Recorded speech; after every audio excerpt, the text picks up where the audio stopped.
সোহম আমায় যদি জিজ্ঞেস করো পশ্চিমবঙ্গে তোমার দেখা এমএলএদের মধ্যে বা শিল্পীদের মধ্যে সবথেকে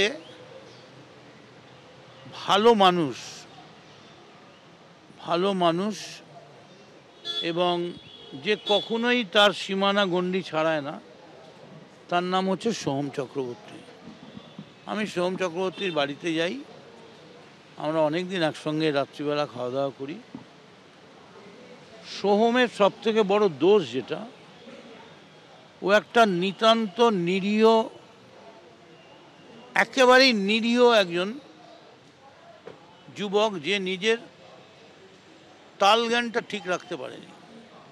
এই যে দেখাচ্ছে মার্চের সোহম, আমারও দেখে খুব খারাপ লাগছে, কিন্তু এই সোহমকে আমি কখনো দেখিনি এরকম।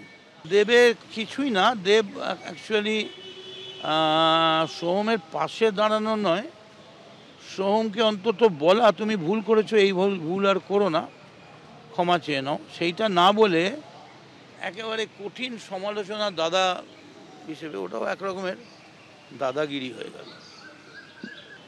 দেবকে আমি অনুরোধ করব, তুমি সিনেমায় ছিলে তো, সিনেমায় তুমি এক নম্বর, কিন্তু এই আস্তে আস্তে সিনেমা ছেড়ে রাজনীতির আঙিনায় তোমার পদক্ষেপটা বেশি হয়ে যাচ্ছে। এটা তোমারও ক্ষতি, বাংলারও ক্ষতি।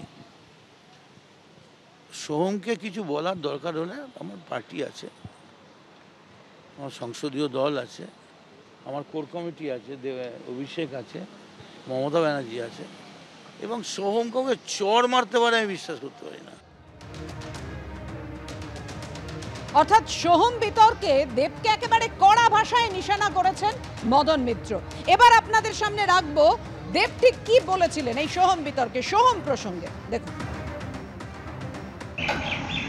জনপ্রতিনিধি বলে নয়, যে কোনো মানুষের এরকম আচরণ, এরকম ব্যবহার করাটা একদমই উচিত নয়। এবং সোহমের মতন একজন বুদ্ধিমান বলে আমি ভাবতাম, এবং কোথাও যেন সোহম আমার ভালো বন্ধু, কিন্তু বন্ধু বলে সবটা যে ভালো তা নয়। আমার যেদিন আমি শুনেছি সেদিন ওকে ফোন করে যা বলার আমি বলেছি, এবং আজকে আমি প্রেসের সামনে বলছি কিনা এটা হওয়া উচিত নয়। আমার মনে হয় কি সোহমের ক্ষমা চাওয়া উচিত, এবং যেটা নিয়মকানুন যেটা বলে সেটা তার মতন চলা উচিত।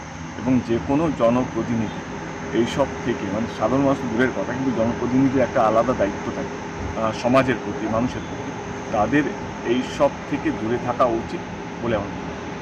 মদন মিত্র বলছেন সোহম চড় মারতে পারে না, কিন্তু সেদিন ঠিক কি ঘটেছিল, নিউ টাউনের রেস্তোরাঁর মালিককে কিভাবে মারধর করেন সোহম, রেখেছে আপনাদের সামনে সেই সিসিটিভি ফুটেজ সেদিনটা।